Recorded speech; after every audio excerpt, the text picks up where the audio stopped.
অনেক কথা বলা হয়েছে, এখন যেটা গুরুত্বপূর্ণ কথা সেটা হচ্ছে টিকা।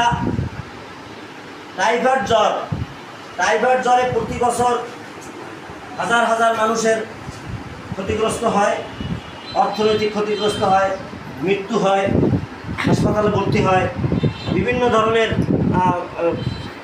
জনগণের ক্ষতিগ্রস্তর কারণে বাংলাদেশ সরকার বিনামূল্যে ফ্রি টাইফয়েডের টিকা দিবে স্কুলে শিশুদের। যে শিশুর বয়স 9 মাস থেকে 15 বছর পর্যন্ত যাগো বয়স হয়েছে তারা ফ্রি টিকা পাবে। তাই টিকা দেওয়ার জন্য কি করতে হবে? ওই নিবন্ধন করতে হবে। করোনার মতো এরকম নিবন্ধন করা যায়, কোনো টাকা পয়সা লাগে না, নিবন্ধন করতে টাকা লাগে না। নিবন্ধন করে একটা নিবন্ধন কাগজ স্কুলে জমা দিলে আমরা বুঝতে পারবো যে এই কদিনে টিকা দেবে। 12 তারিখ থেকে টিকা শুরু হবে। কয় তারিখ থেকে শুরু হবে টিকা? 12 অক্টোবর থেকে শুরু হবে। আমাদের স্কুল কবে হবে সেটা জানাই দিব আমরা।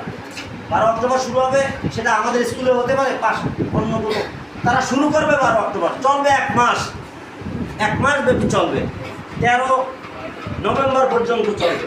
অতএব আপনারা সবাই টিকা দিবেন। টিকা কোনো ক্ষতি হয় না, টিকায় উপকার হয়। আমার ছেলে মেয়েদেরকেও দিছি আর দিব।